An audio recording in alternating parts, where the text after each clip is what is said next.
네, 세계 증시 소식을 빠르게 새벽 배송해드리는 글로벌 증시 시간입니다.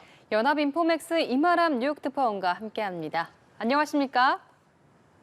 네, 안녕하세요. 네, 뉴욕 증시 간밤의 마감 소식부터 전해주시죠. 네, 미 현지 시간으로 9월 10일 화요일 거래가 마무리가 됐습니다. 뉴욕 증시 3대 지수는 오늘 혼조로 거래를 마무리를 했는데요. 전통적인 우량주로 구성된 다우 지수 같은 경우는 하락 마감한 반면에 S&P 500 지수라든지 나스닥 지수는 상승 마감하는 흐름이 펼쳐졌습니다. 오늘 종가 기준으로 다우 지수가 전일 대비 0.23% 하락 마감을 했고요. S&P 500 지수는 전일 대비 0.45% 상승, 그리고 나스닥 지수는 0.84% 올랐습니다. 오늘은 이제 전통적인 우량주, 금융주와 같은 종목이 약세를 보였고요. 부동산과 기술주 관련 종목이 상승세를 보이는 흐름을 보였습니다. 특히 오늘 JP모건 체이스 그리고 골드만삭스와 같은 은행주가 부진한 모습을 보였고요.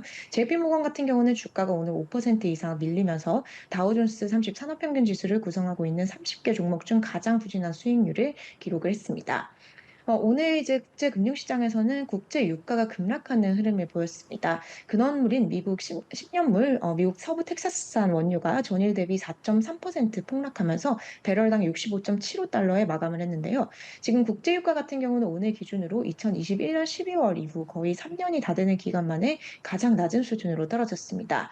오늘 유가가 이렇게 밀린 이유가 이제 중국 그리고 미국의 경기 침체와 수요 둔화 우려 때문인데요.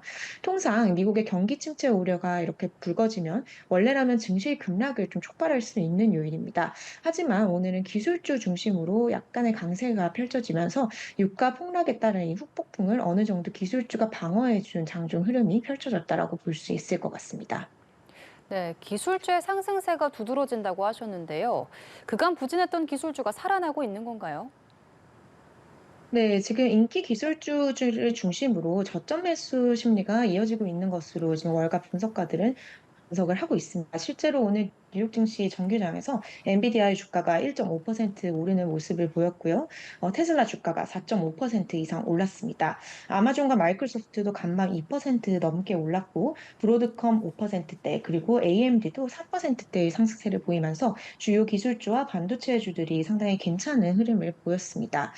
지금 월가에서는 이렇게 기술주와 반도체주가 오르는 것에 대해서 일단은 밸류에이션, 이제 주가 레벨이 상당히 매력적인 수준으로 내려왔기 때문에 일종의 저가 매수가 이어지고 있는 상태다라는 분석을 내놓고 있는데요. 하지만 동시에 이런 주가가 조금 내렸다라고 해서 지금 이렇게 좀 비중을 크게 기술주로 확대하는 것에는 좀 조심해야 된다라는 의견을 동시에 내놓고 있습니다. 미 경제방송 CNBC에서 이런 의견을 전했고요. 오늘 이제 월가에서는 개별 종목에 대해서 특히 기술주 종목에 대해서는 상당히 긍정적인 투자 의견이 몇 개 나오기도 했습니다. 바로 하루 전에 신제품을 발표한 애플에 대해서 모건 스탠리가 가장 선호하는 최선호 종목이다라는 주장을 펼쳤고요. 테슬라에 대해서 최선호 종목이라는 주장을 펼치는 월가 투자은행도 나왔습니다. 도이치방크가 이런 주장을 펼치는 모습을 보였습니다. 네, 미국 경제에 대해서는 지금 어떤 얘기가 나오고 있습니까? 네, 오늘 유가 폭락으로 인해서 사실상 미국 경제 그리고 중국 경제 침체에 대한 우려가 다시 좀 증폭되고 있는 분위기다라고 말씀을 드렸는데요. 지금 월가에서도 미국 경제에 대해서는 그닥 자신감이 없는 모습이 이어지고 있는 것으로 보입니다. 여러 가지 의견이 나오고 있는데요. 일각에서는 이 경기 침체 시나리오를 아직까지는 배제하고 있지 않다라는 의견은 또 나오는 동시에 또 한편으로는 미국 경제가 분명히 약한 것은 사실이지만 침체까지 빠지지는 않을 것이다 이런 의견이 좀 혼재되어 있는 상태입니다. 우선 가장 주목해 볼 만한 발언이 오늘 있었던 제이미 다이먼, JP모건 CEO의 발언입니다. 이 제이미 다이먼 같은 경우는 월가의 황제로도 알려져 있는 인물인데요. 이 제이미 다이먼 같은 경우는 미국 경제를 보고 있을 때 스태그플레이션의 시나리오를 아직까지는 배제하고 있지 않다라는 주장을 펼쳤습니다. 이 스태그플레이션이라는 것은 경기가 침체되고 동시에 인플레이션이 동반되는 이런 경기 여건이라고 볼 수 있는데요.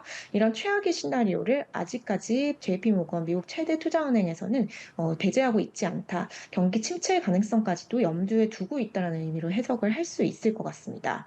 지금 뉴욕 증시에 대해서도 남아있는 9월 기간에 계속해서 좀 약한 흐름을 보일 수 있다라는 얘기가 나오고 있는 상태인데요.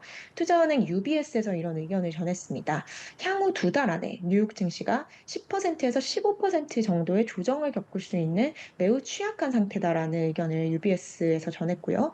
골드만삭스 역시 뉴욕 증시가 상당히 당분간은 조금 내릴 수 있는 가능성이 있다라고 얘기를 했습니다.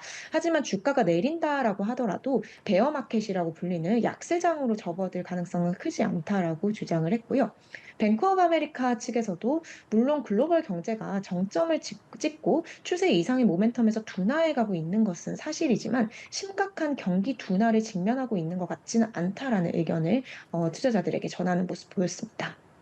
예, 곧 있으면 우리 시간으로 오늘 오전 10시부터 미국 대선 TV 토론회가 열리는데요. 이번 토론이 금융시장에도 영향을 끼칠까요? 네, 이제 미국 현지 시간으로 곧이어 9시, 동부 시간 9시부터 미 대선 TV 토론회가 열립니다. 해리스 부통령 그리고 트럼프 전 대통령이 처음으로 맞붙는 자리가 될 것으로 보이고요.